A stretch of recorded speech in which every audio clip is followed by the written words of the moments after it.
Edith. I'm the art director at Deeds Not Words, and I'm just so excited to have y'all here for this fun and informative Get Ready With Me with Kween Beatrix.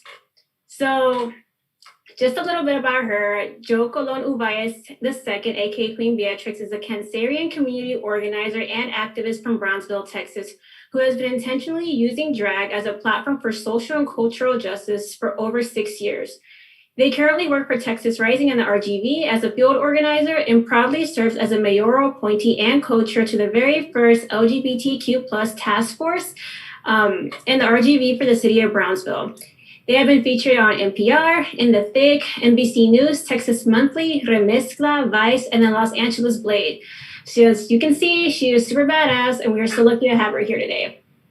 So before we get started, I also just want to add that throughout the session, we definitely encourage y'all to ask questions. So please drop any questions you have in the chat, and I'll do my best to make sure that Kween Beatrix gets to them. But yeah, I will now pass it on to the fabulous Kween Beatrix, and I hope y'all help me give her a warm welcome. Hi, folks. How's everybody doing? Happy Wednesday. I'm super excited to be here with Deeds Not Words and support the work that they're doing at the Ledge and across the state of Texas to get young people engaged. Thank you so much, Edith, for that introduction. As you see, I'm half here. This is like the part of the Get Ready With Me where we're gonna just kind of chill. If you have a drink, if you have some munchies or some snacks, just sit back, relax. We're gonna have just a conversation about like the work that I've been doing while I finish off this makeup, and hopefully by the end of this, I shall be completely in full drag. And yeah, so I see a lot of people here, see familiar faces. Yes, repping 956, Uno 956. So yeah, so as you can see, I already started with one eye and I'm gonna be working on the other one. Look, I'm not saying I'm a professional makeup artist. I'm just saying I do what works for me, and yeah. So if you see something that like doesn't make sense, just run with it, because at some point, a lot of the makeup doesn't make sense until it's finally on my face. So let's start off with some.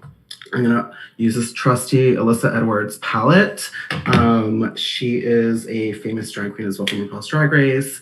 And I'm just gonna start building some of the colors in my eye. I chose purple for the color of Deeds Not Words, right? Gotta be on brand. And so where do we begin today's conversation, right? So as you know, I'm from Brownsville, Texas. We're gonna tap into this like little blue. It's called Dream It. It's a really nice, vibrant blue, and we're gonna use that to start kind of mapping up our shape here in our eye. And again, it's gonna be messy before it looks good, right? So every queen knows that makeup is not a perfect science, at least not for me. But where did I start, right? So I started doing drag actually when I was living in Austin, Texas. I grew up here in Brownsville, here in the Rio Grande Valley. I left to go to school in upstate New York, and I found myself I actually dropped out of college because of just financial barriers. And also, I mean, I grew up in foster care here in Texas, so I had a lot of things piled up against me. So like I said, I had to drop out of college. I came back to Texas, came back to the Valley. Unfortunately, as my other Valley folks will probably understand and feel for a long time, the narrative around the Rio Grande Valley has really been one of deficit. A lot of times people in our community, especially queer and trans people, don't see themselves in Brownsville or living in Brownsville for too long once they are able to leave, because it can be a very hostile environment, and it can be a space where like we just don't see ourselves represented. So when I came back from Austin, I was already doing drag. I plugged into the drag community in Austin because I really love, if you've ever been to an Austin drag show, it can get pretty alternative and pretty kooky. And that's something about that really resonated with me, especially if you know in Austin, there's he's actually a performance artist. He has two characters. His name is Paul Swallow. He relocated to Austin, Texas from Louisiana after Hurricane Katrina. And he calls it dragtavism, right? Like using drag as a way to create shock and call attention to heteronormativity. So if you've ever seen any Christine videos, you know that she can be pretty wild. So I came, that's where my drag style, like what inspired me to want to do drag. Obviously, I don't do the scary alternative drag as much as I used to, but um, when I came down here, I really was just like, okay, I'm coming back to the Valley. I know that maybe there aren't spaces for people like me or opportunities for people like queer people like me to do things or to just be represented in general. So really, it was this, I had to come into it with this like really big understanding and really like wanting to make things happen. And again, a lot of that is because the narrative in the Rio Grande Valley has been there's really nothing here for people to do sometimes.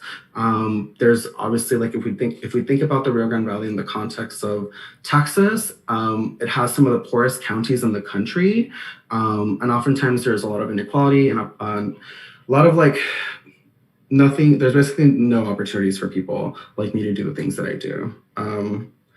So I came to the Valley and I started plugging into work that was happening around me. The first organization that I plugged into, now I'm gonna start tapping into this purple to start like adding that like shade. But I actually started plugging into the work that was happening here through Texas Rising, which if you know, I also work for Texas Rising now. But at the time, I was hosting an event at the community college, and there was this wonderful organizer there from Texas Rising who was tabling and getting people interested, letting people know about the work they were doing. At the time, they were doing some projects around artivism and art activism, which was actually the first time I had ever heard the concept of that.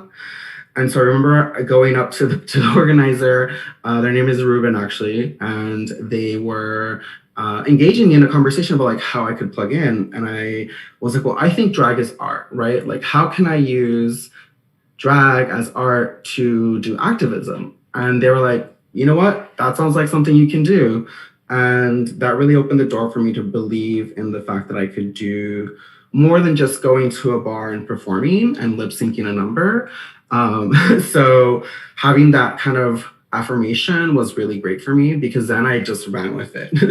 Some of the first work that I was doing here in the Valley as like intentionally drag activist work was through, again, Texas Rising, but I think the first thing we did was like we did some GOTV stuff, right? So we were trying to get more people engaged by getting people registered to vote. So we threw Selena dance parties at the local gay bars where folks were being encouraged to register to vote. And so that was also like just really exciting. And then I think through that work, I connected with some organizers at PPTV. Shout out to PPTV. I know they're in Austin today, testifying against some of the harmful bills, abortion ban bills that are being proposed at the ledge. And so if you know Sadie Hernandez, she also like really believed in the work that I was doing. And so and through PPTV, I really learned like I was able to get a really good understanding of like reproductive justice and reproductive freedom, and not only how that applies to like the people in our communities that need abortion care, but like queer and trans people, right? So we know that Planned Parenthood clinics are some of the few clinics in the state that offer gender affirming care or that actually have the competency to treat and deal with trans and queer people. So it was really important for me to connect to that work. And yeah, I've seen a lot of love for Sadie. I love Sadie. She's one of my best friends. And again, someone who believed in me and the work that I was doing from the very beginning. At the same time, I do want to be honest. While I was doing all this work, there were actually a lot of people, even within my own community and the drag community here in the Rio Grande Valley, who really didn't understand what I was doing and who really, I technically, for lack of a better term, got bullied a lot. I got made fun of because of like who I was and what I was doing, and because people really didn't understand like the style of drag that I was doing. But you know what? I at the end of the day was able to like remember that like I'm doing this for more than just the attention, right? I'm doing this for you too, even if you're like making fun of me or even making me seem like I'm like this outsider, even though I'm from here. So like again, a lot of this came back to like coming back to flipping the script, right? Like maybe they haven't really seen drag queens here in the Valley do this kind of work, but you know what? I'm going to do it, right? I'm going to do it because I know there's a need for it. And at the end, the most important thing also was like, I also knew that if I was going to walk into a room looking as wacky as I do sometimes in drag, I knew that I was going to get attention. And if I was going to get people's attention, I might as well have something productive to say. And I still stick to that philosophy, which is why, I don't know if y'all saw a couple of weeks ago, I was at the Capitol with a coalition from Texas Rising and other orgs across the state to speak out against HB 6. We were in hazmat suits. It's one of the voter suppression bills that are currently at the ledge, because we wanted to call attention to the fact that we wanted them to suppress the virus and not the vote, because we know there are like a billion other things that are much more important than banning people's ability to access the polls. So if you saw pictures, I mean, find them online. I can probably share them. If you follow me online, you probably have seen them. But yeah, I mean, it was really about committing to my values and building upon the relationships I was building in community. Okay, so now at this point, we're building colors, we're building things on our face. I actually bought this the other day before I moved to Austin. It's actually from NYX. I'm a fan of like cheap makeup. If it leaves a mark on my face, like that's good enough for me, right? Like I'm not gonna spend, the most I've spent is like for foundation, but I'm a dude who does drag, so I call it dude skin, so I need as much full coverage as I can, because I know it's not like always gonna work out if I just buy like some medium coverage thing. But this is actually, it's called the Super Fat Eye Marker. It actually works really well, and like, so I'm gonna try to copy this eye. I'm gonna try to build the shape of the eyeliner with this, so I may be a little distracted. But yeah, I mean, I was okay with sticking out in my own community and being like different, because I was already like, I mean, again, I grew up in foster care. I grew up in a situation with like a lot of other challenges, so I was already used to being othered.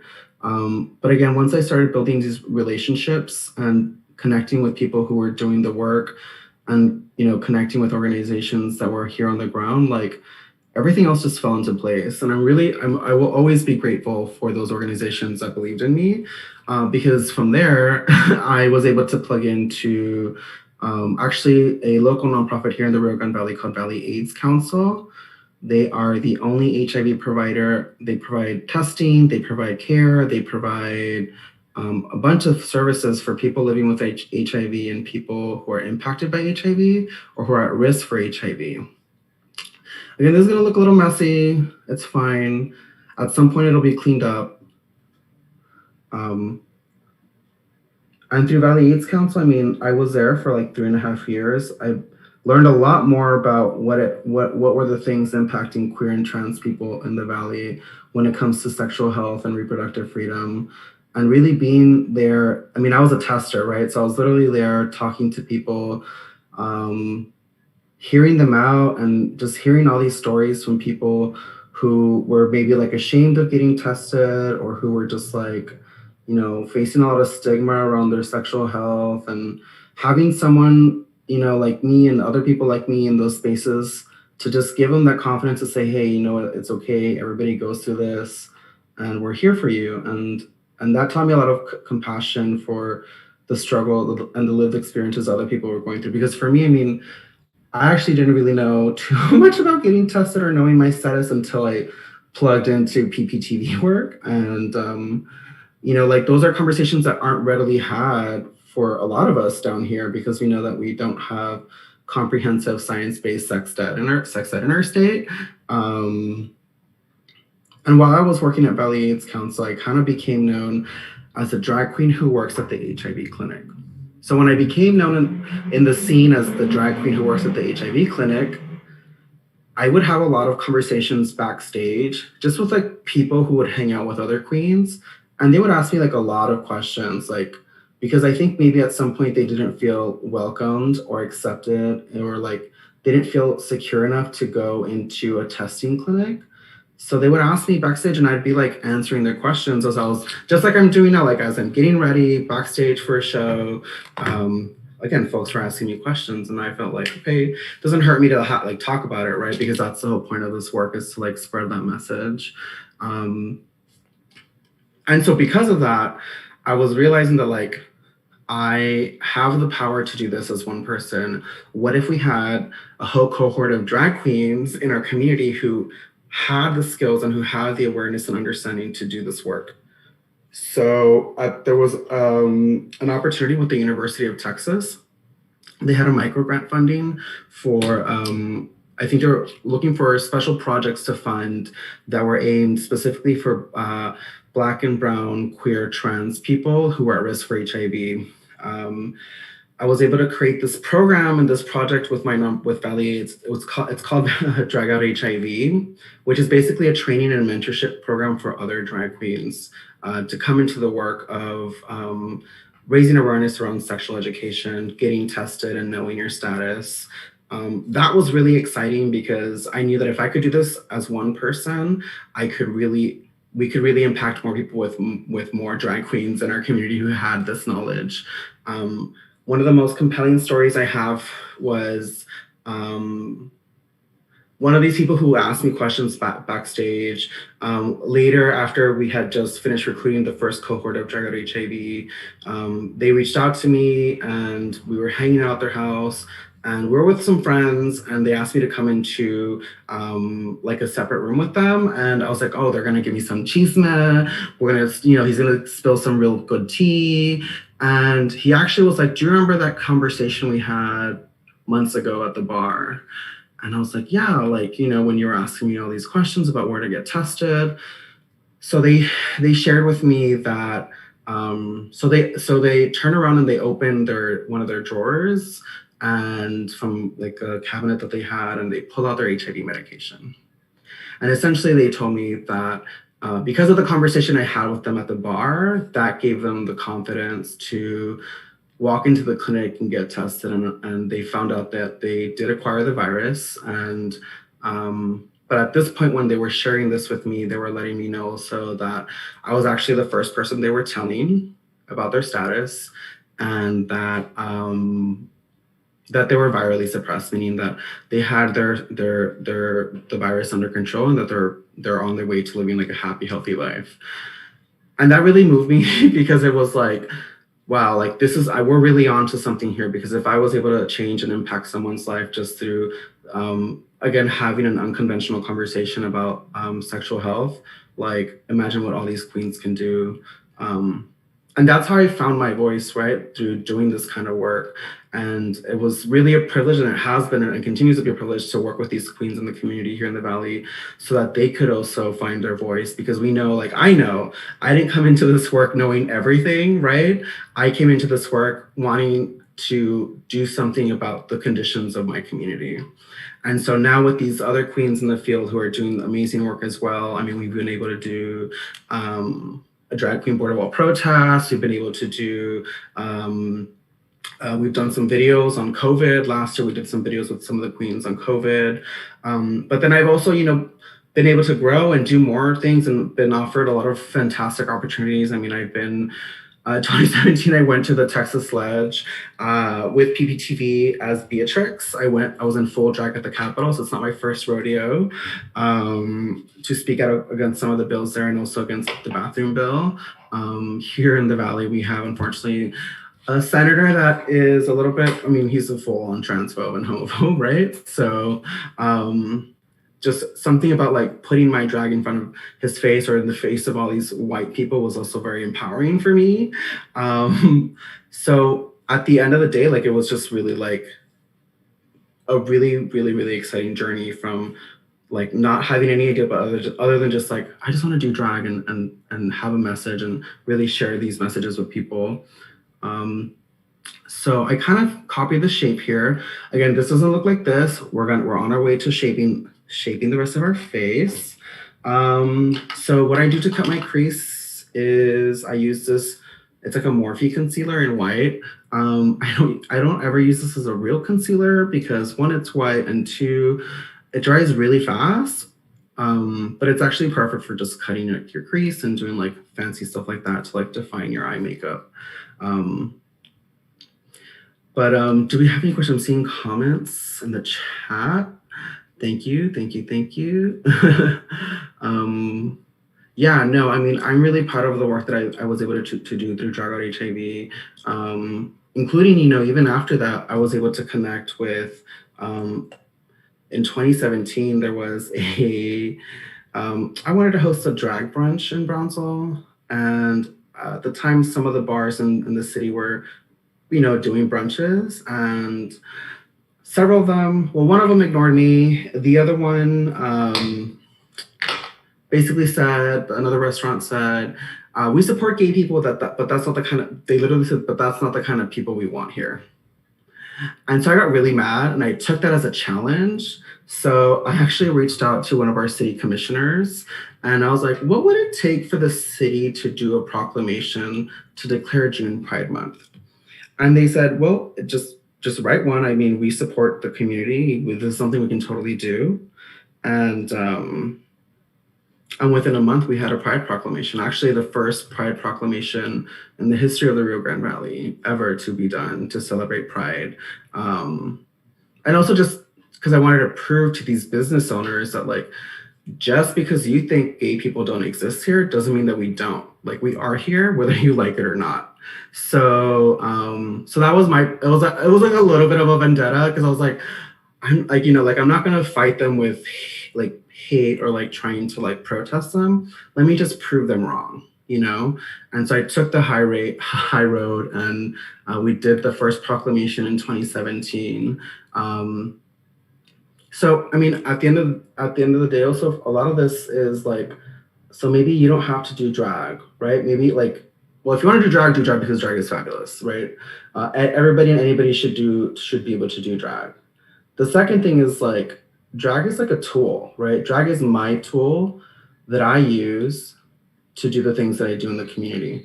And in fact, more people know me as Beatrix than they do as Joe, which is always a little bit of a trip, because I always forget that, people will recognize me sometimes out of drag, and I forget like where I meet people.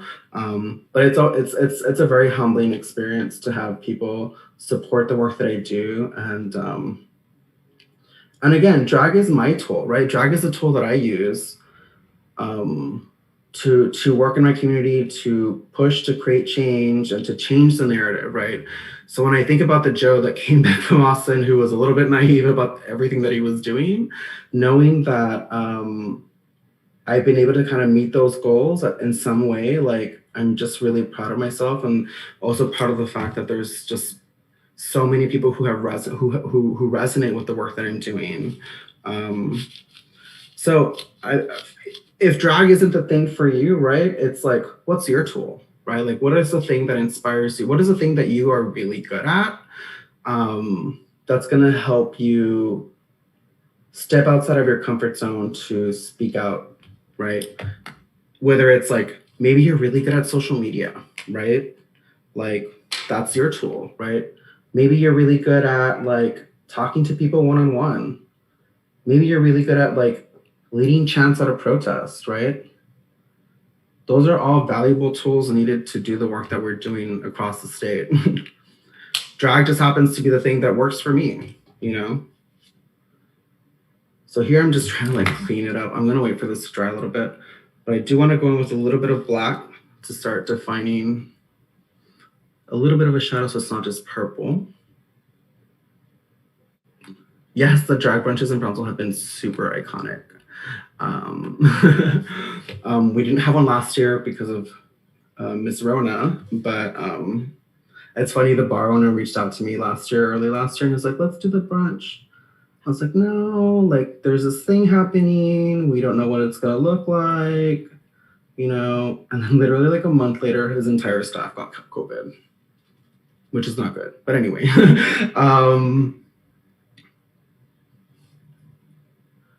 sorry, I'm reading comments. As a dragtivist, where do you find your allies? And what are the issues where you often find cross-sectionality? P.S. Thanks for the tutorial. A lot of questions there, but I mean, no, first of all, you have to know, we have to come to this with an understanding that, again, we don't live single issue lives, right? As Audre Lorde said, we don't live single issue lives.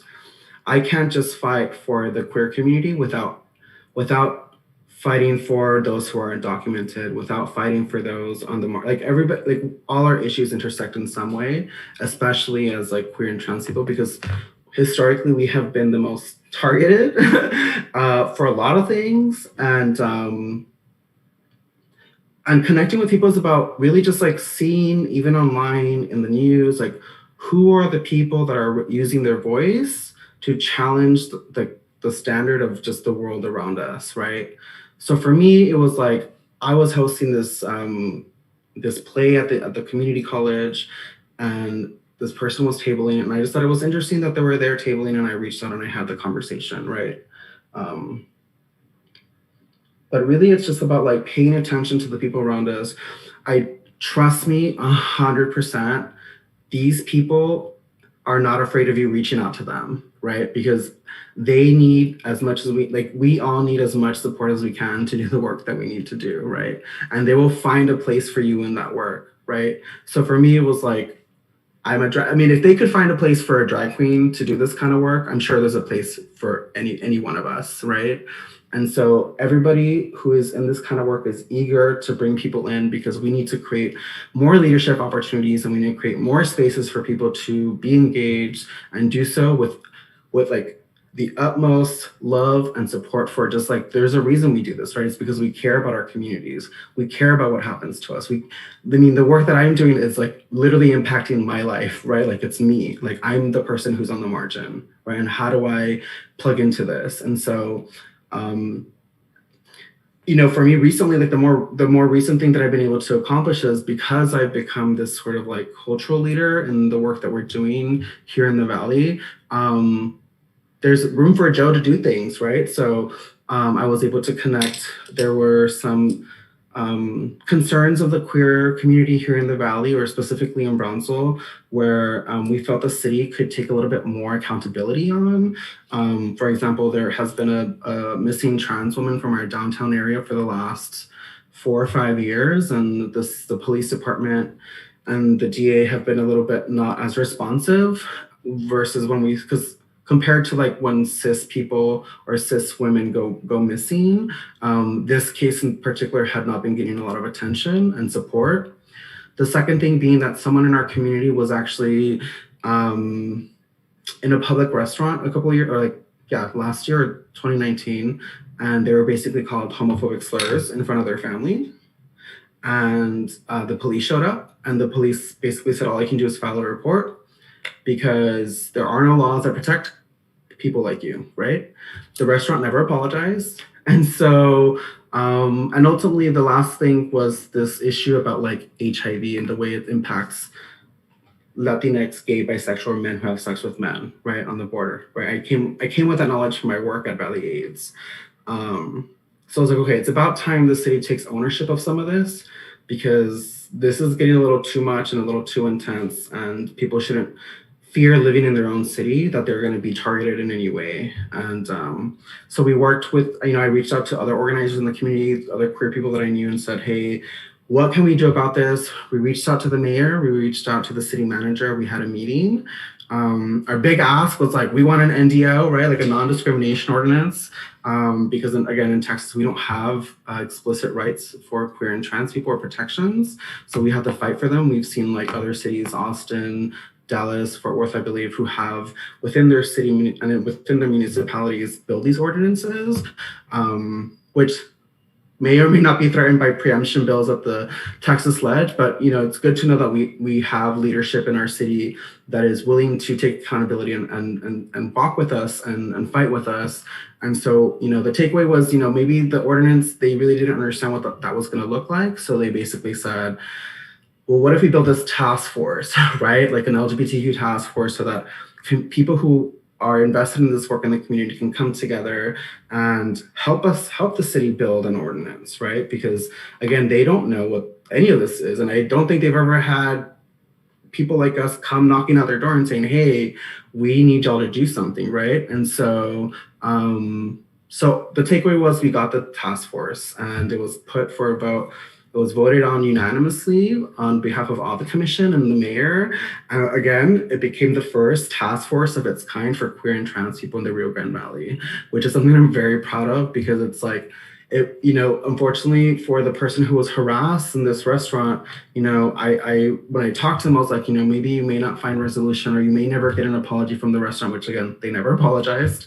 But your story matters. And I worked with them, and they were brave enough to share their story. And now we're in a space where, I mean, we've been a little bit over a year with this task force, and now we have a draft of our ordinance that's been submitted to our city attorney for review.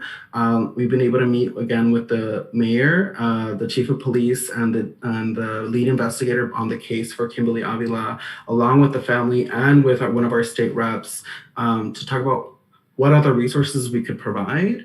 So we are like working the issues on top of all the other things that we want to do, because we want to make sure that this group isn't just like a one and done task force, right? That we potentially could become a board, a full on board for the city, just like Houston or any other bigger cities have. Even Austin has a board. I won't say the name of the restaurant because I feel like, you know, they know what they did, and I think they tried to kind of make up. They never apologized, but they tried to like make up for it.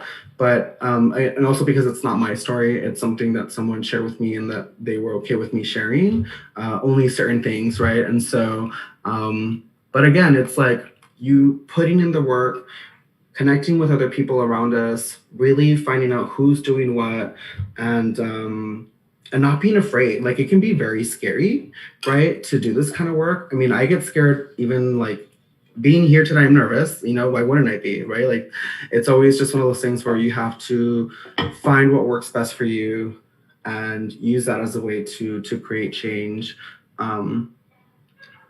So I'm gonna drink some water, but if anybody has any other questions, we're still working this phase. We're gonna get to where we need to go in a bit. We are almost done with this. I'm just gonna darken this purple a little bit more.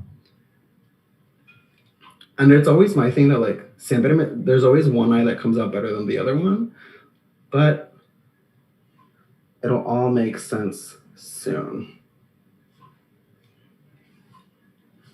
Da-da-da-da.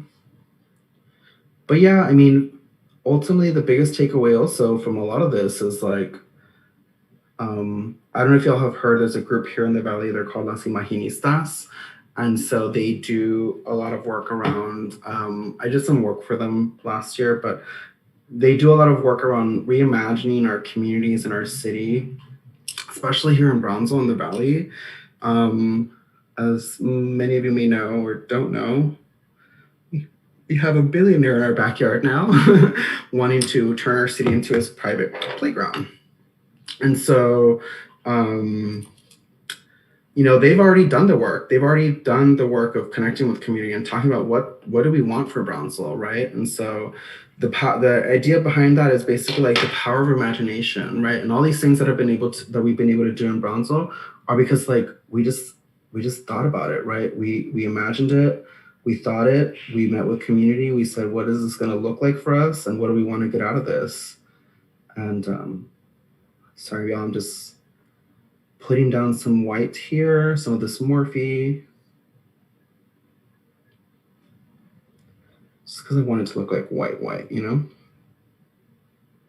And the concept of imagination and queerness and drag is not new, right? Like, we as like me as a drag queen, creating this character is part of my imagination. It's part of like, it's part of like, this is what I want to look like, this is what I want to do. And I pictured it enough in my head that I made it a reality.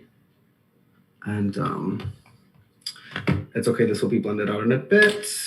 Let's add some white while it dries a little bit.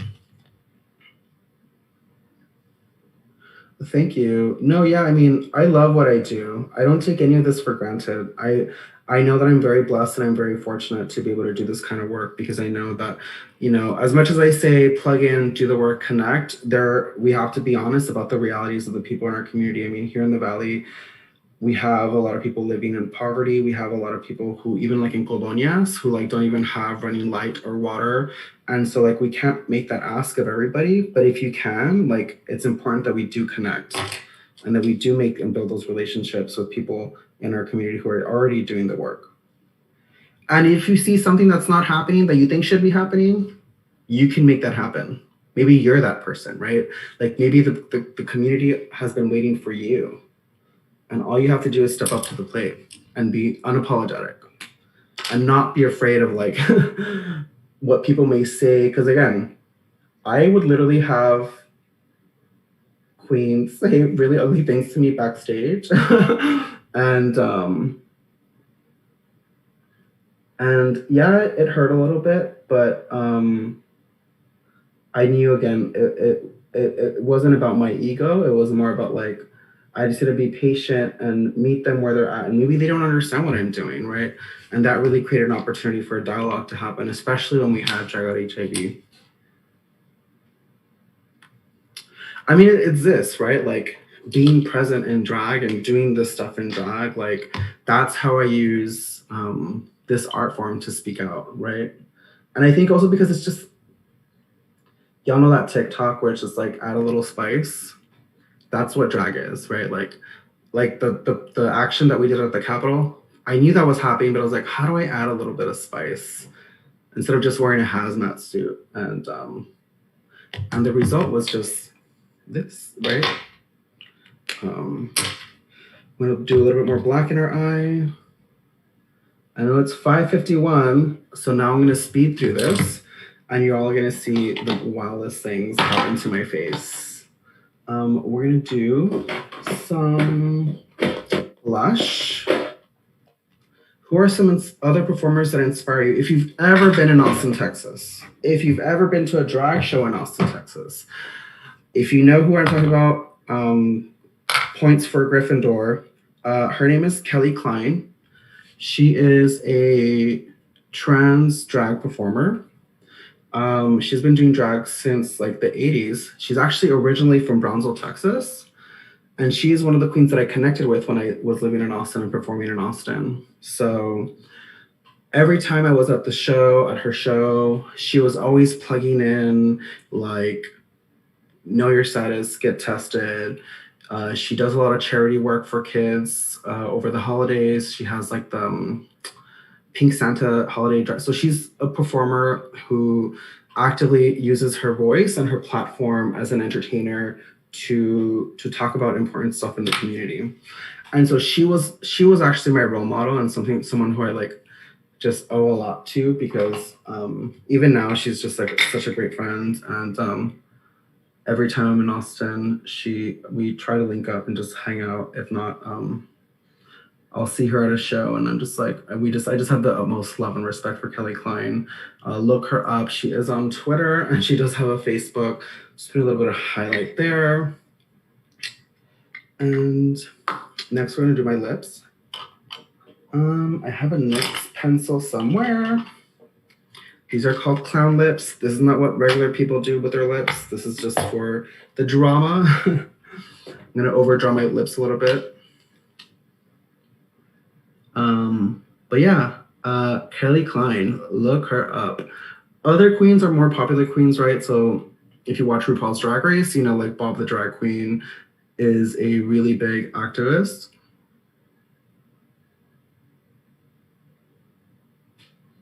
This is like a nice purple plum shade. We'll fill it in right now. But yeah, Bob the Drag Queen, Klein, so many other people. But I also to acknowledge, right? Like I can't sit here and think and like take credit for drag activism. Like historically in the movement of like queer and trans people and gay liberation, drag queens have really been at the forefront of a lot of the fights and struggles that we've had, calling attention to issues, using their voice, putting on a wig, going outside and protesting. I mean, if you ever are at an action and you see a drag queen in full daylight protesting, give her some water first and then like thank her, because it does take a lot of work to be out in drag.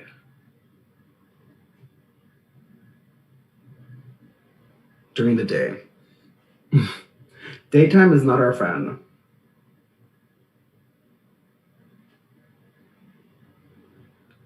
I feel like this is like a, if y'all have ever seen Drag Race, it's like a little mini challenge. I'm gonna throw on a quick lip.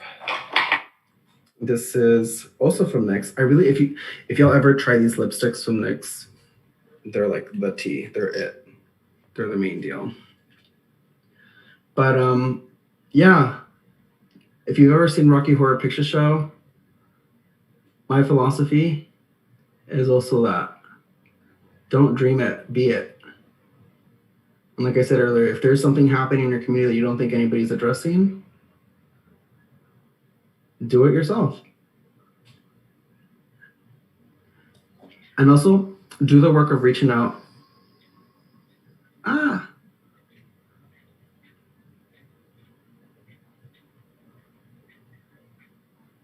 We have another question in the chat that I'll read out while you finish that fabulous lip you're putting on. And it is from Zaina. And she's asking if you have ever faced difficulty in activism spaces with people not being accepting of you, or have you found it easy to fit in?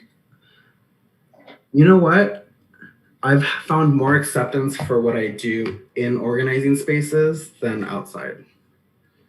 I don't know if that has to do with just, organizers, activists have a more open mind about this kind of stuff. But yeah, I've actually had more issues within the drag and queer community getting to really understand what I'm doing versus, organizers. I've been very fortunate and blessed to have the support of really great organizers and organizations and nonprofits. And also because I think if you just do it long enough, sorry, I'm just contouring here a little bit. If you do it long enough, people will see you're someone who is reliable, right? And someone who is dependable and someone who can do this work. Because again, it's not easy and you do have to take breaks. I had to learn also a lot about learning when to say no, right? Because I also know I'm just one person. I can't do everything. So I'm gonna go off camera for a quick second. I'm gonna leave it to Edith while I put on some stuff real quick, and I'll be right back. So I hope y'all have been enjoying this talk so far. I did have a question, but I can wait to ask my question if someone else has something else that they just haven't brought up yet. But I'm also wondering just how often do you get in drag? I know you've talked about getting in drag and for purposes of activism, but maybe other times when it's not for that purpose. What is it that something else you find joy in when it comes to drag? Whether it be lip singing or dancing, or I'm just wondering if you ever do anything outside of activism as well, and maybe just general tips on how you practice self-care throughout your art practice. Because I know as an artist, it's sometimes it is hard to say no, and sometimes after a while people really pick up on what you're doing and they want to support you, and it's not always easy to take up everything that others want to collaborate with you on. So those are just some thoughts and questions I'm having, and maybe you can answer them. Okay, yeah, so definitely. I love a good drag show. I wouldn't be doing this if I wasn't a fan of drag, right? I wouldn't be doing this if I didn't actually like seeing drag or performing in drag. So when I get the chance, once COVID is over, you may see me at a bar near you. I also get to perform in Austin every now and then. I'm gonna put on some lashes right now. But yeah, I love performing girl rock music. So Girl Nakoma, Dum Dum Girls, any riot girl type of punk alternative music. That's my jazz. A couple years ago, I was in Austin for Austin Pride with the Trevor Project, and I actually never made it to the stage because I was lip syncing some Juan Gabriel, and it was just fabulous. Yes, I love Girl Nakoma and Fea. They're the new iteration with some of the members. I love performing their cover, the Selena cover of Si Una Vez. But yeah, I love performing. I actually would prefer sometimes to just sit back and watch a show, versus being in the show. But it's fun. Drag is fun. Self-care for me is tacos, a good movie, and hanging out with my cats. I'm looking for my lash glue. Bear with me. She's somewhere here. But yeah, I love tacos. If you see my Instagram or Twitter handles, I'm a self-proclaimed taco connoisseur. I'm sorry for the rest of Texas, but the Rio Grande Valley really does have the best tacos. Sorry, not sorry. I've been to some taco places in Austin, and I know I should never do it, but I always end up leaving disappointed. But if y'all know any good taco places in Austin and other places that are not the RGV, please let me know, because if I'm visiting, I want to try them out. My preference is barbacoa. So I'm going to put on some lashes real quick. And I do want to say I like wearing, if you see pictures of me, I'm usually wearing these glasses. I don't know, I just think they look cute, and mostly also because for me, like, I've always worn glasses. I actually have to put on contact lenses to be in drag, because I normally I'm wearing glasses, so it's a little redundant, but I think they make me look smart. What's up with eating menudo with tortillas? Okay, if they're corn tortillas, I understand. It's like you can pick up the little cow stomach and put them in the tacos. So then you have like a tripita taco. And bread, what kind of bread to eat your menudo with? Also, y'all, if you don't know, there's a company that makes canned menudo. It's actually pretty lit, not gonna lie. So these lashes, I've been wearing these lashes for like 6 months. They're almost at their expiration, but I try to clean them with like alcohol and rubbing alcohol. And but yeah, I didn't know that was a thing in El Paso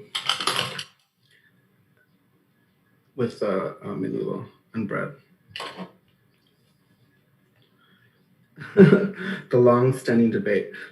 Normally you want to use lash glue. It's called bonding glue. It's actually for like installing hair tracks, and this is always the trickiest part of this process, because this can be a little tricky. These are like 4 pairs of lashes stacked up on each other. Bolillos. That's a thing, yeah.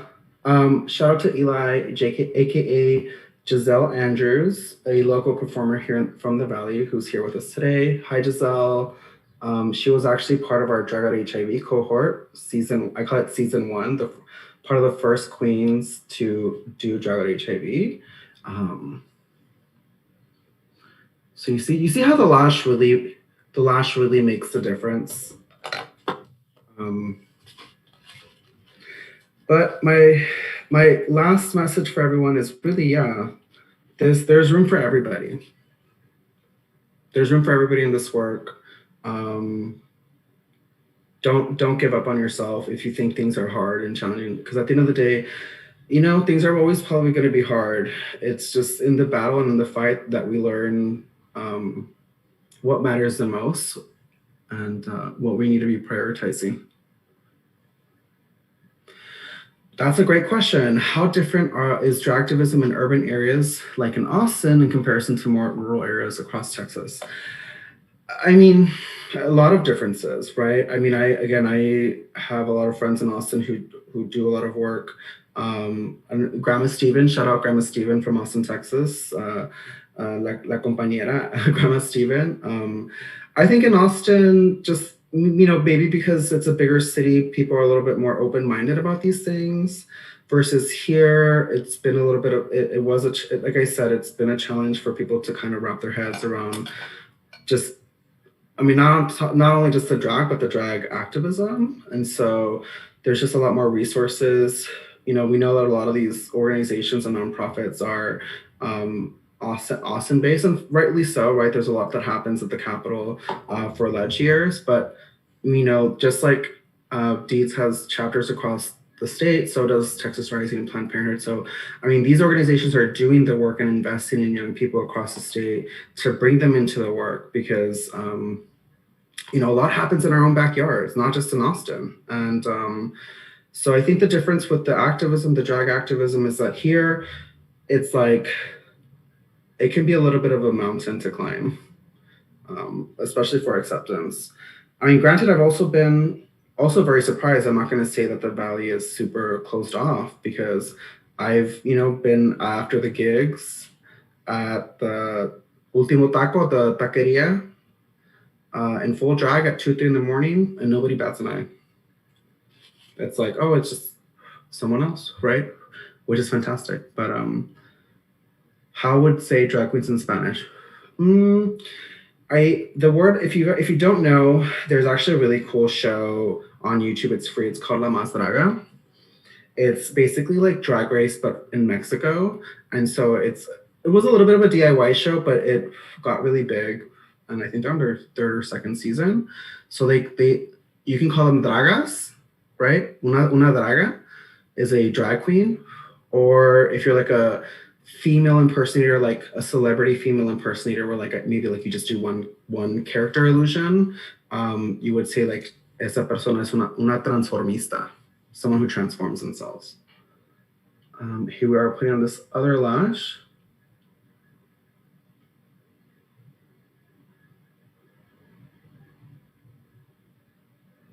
La Más Draga, 10/10. Oscar knows what's up. Super good. And it's great because that shows like that, even for me, opened up a lot about like drag lingo in Spanish, Draga o transformista, yeah.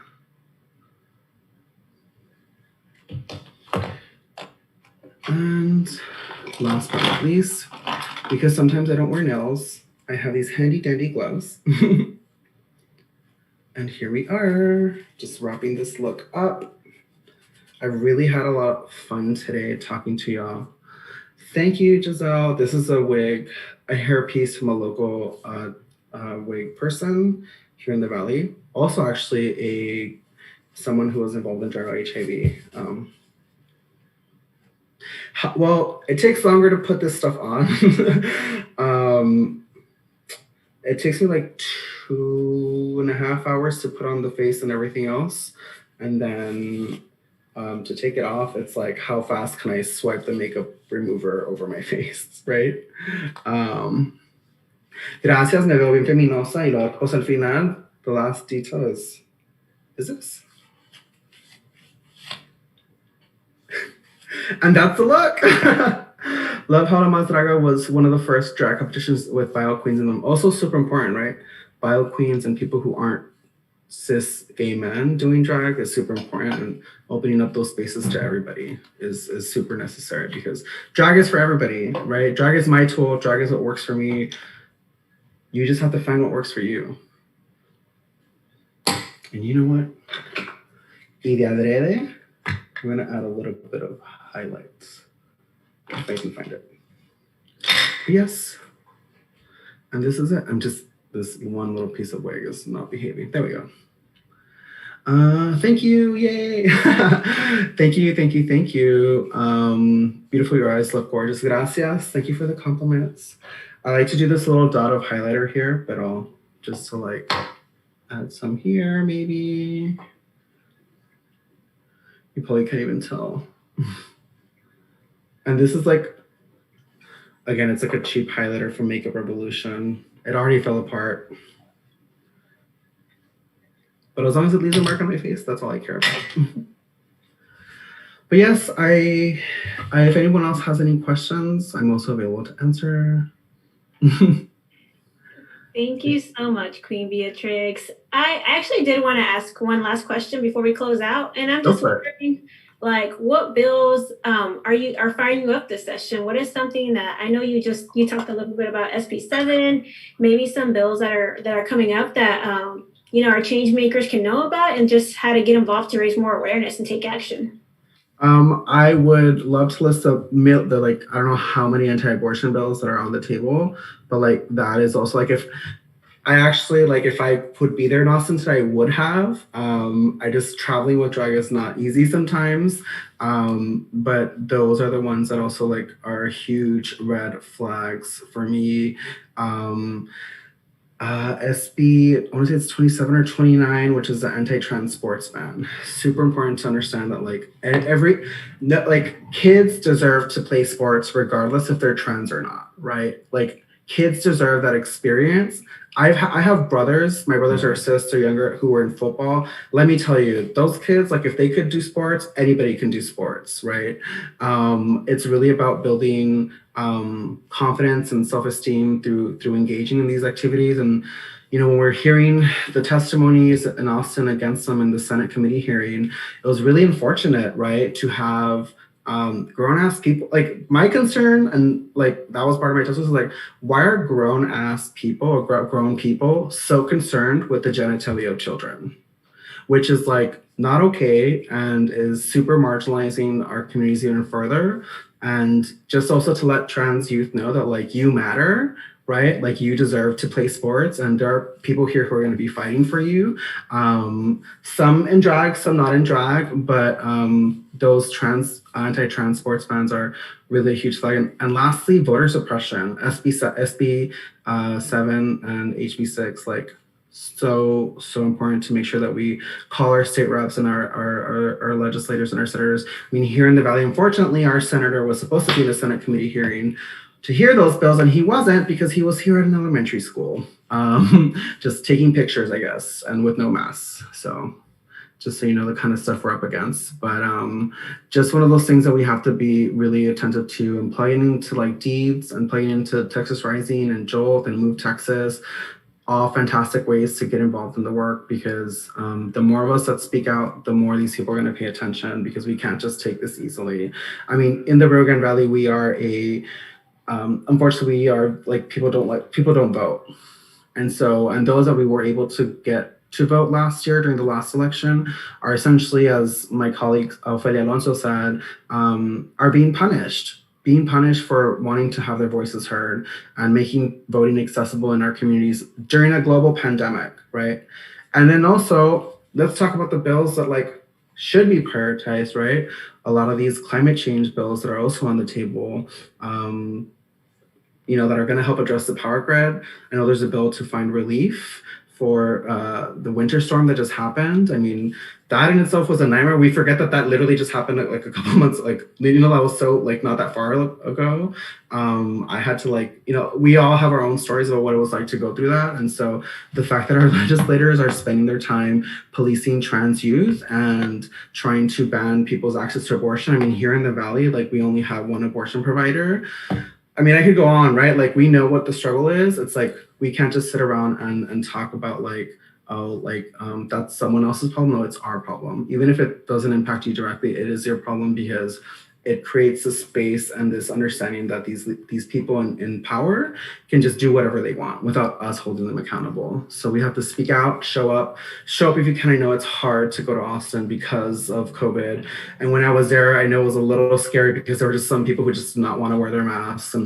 But you have the power to wear your mask and do what you can to feel safe. And it's just do whatever you can. Just show up, reach out, text people, email your legislators, call them if you can, and like anything, just do something, because it's going to be a tough battle.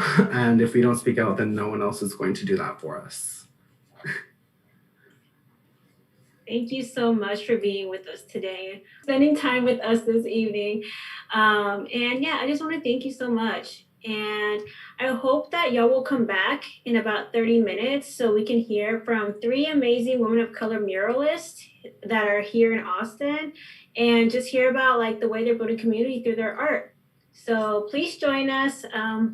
We are almost done with the evening, and I just appreciate y'all, and I appreciate you so much, Queen Beatrix. Thank you. Muchas gracias. Thank you so much to Deeds for doing this work. Y'all know y'all can count on me whenever y'all need anything, and we're in this fight together. Thank you all. Bye, y'all.